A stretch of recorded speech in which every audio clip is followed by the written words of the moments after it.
വിദ്യാഭ്യാസ അഭിമാനോത്സവം.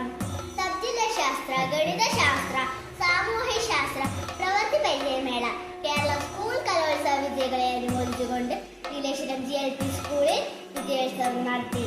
നീലേശ്വരം നഗരസഭ വികസന സ്റ്റാൻഡിംഗ് കമ്മിറ്റി അധ്യക്ഷ ശ്രീമതി ഗൗരി, വിദ്യാഭ്യാസ സ്റ്റാൻഡിംഗ് കമ്മിറ്റി അധ്യക്ഷ Shrimati P Bhargavi, ward councillor Shrimati P Bindu, PTA, MPTA, SMC ഭാരവാഹികൾ എന്നിവർ വിജയികൾക്ക് സമ്മാനദാനം നിർവഹിച്ചു. ചെണ്ടമേളത്തിന്റെ അകമ്പടിയോടെ നീലേശ്വരം ടൗണിലൂടെ കുട്ടിത്താരകങ്ങൾ നേടിയ ട്രോഫിയുമായി ആനയിച്ചു.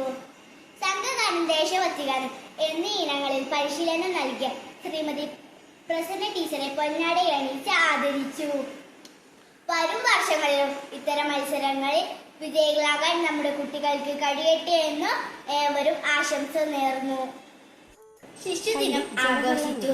നവഭാരത ശില്പി ജവഹർലാൽ നെഹ്റുവിന്റെ 116ാം ജന്മദിനം നീലേശ്വരം GLPS സമുചിതമായി ആഘോഷിച്ചു. രാവിലെ വിളിച്ചു ചേർത്ത പ്രത്യേക അസംബ്ലി ഗീത സുനേഷ്, തന്മയ രാജ്, ആരവ് റാം, നിരഞ്ജൻ എന്നീ കുട്ടികൾ ചെറു പ്രഭാഷണം നടത്തി. ചാച്ചാജിയുടെ പാട്ടുകളും കഥകളും കുട്ടികൾ അവതരിപ്പിച്ചു. പ്രീ പ്രൈമറി കുട്ടികളെ അണിനിരത്തി സവിത ടീച്ചർ തയ്യാറാക്കിയ ഡോക്യുമെന്ററി ആഘോഷത്തിന് മാറ്റുകൂട്ടി. ശുദ്ധിയോട് തുടങ്ങാം, മേന്മയോട് തിളങ്ങാം. GLPS നീലേശ്വരത്തെ ശുചിത്വ ക്ലബായ ശുചിമുദ്രയുടെ നേതൃത്വത്തിൽ മേന്മ സോപ്പ് നിർമ്മാണം പുനരാരംഭിച്ചു. രക്ഷിതാക്കളുടെ സഹായത്തോടെ സോപ്പ് മിശ്രിതം തയ്യാറാക്കി അച്ചിലേക്കൊഴിച്ച് ഉണക്കിയെടുക്കുന്നത് കുട്ടികൾ മനസ്സിലാക്കി.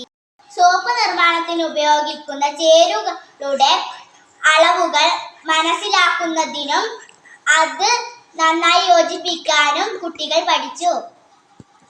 ഒഴിവുവേളകൾ മൂല്യവർദ്ധിത ഉൽപ്പന്നങ്ങൾ നിർമ്മിക്കുന്നതിനും ശുചിത്വ പാഠങ്ങൾ മറ്റുള്ളവരിലേക്ക് പകരുന്നതിനും സോപ്പ് നിർമ്മാണം ഉപകാരപ്പെടുന്നു.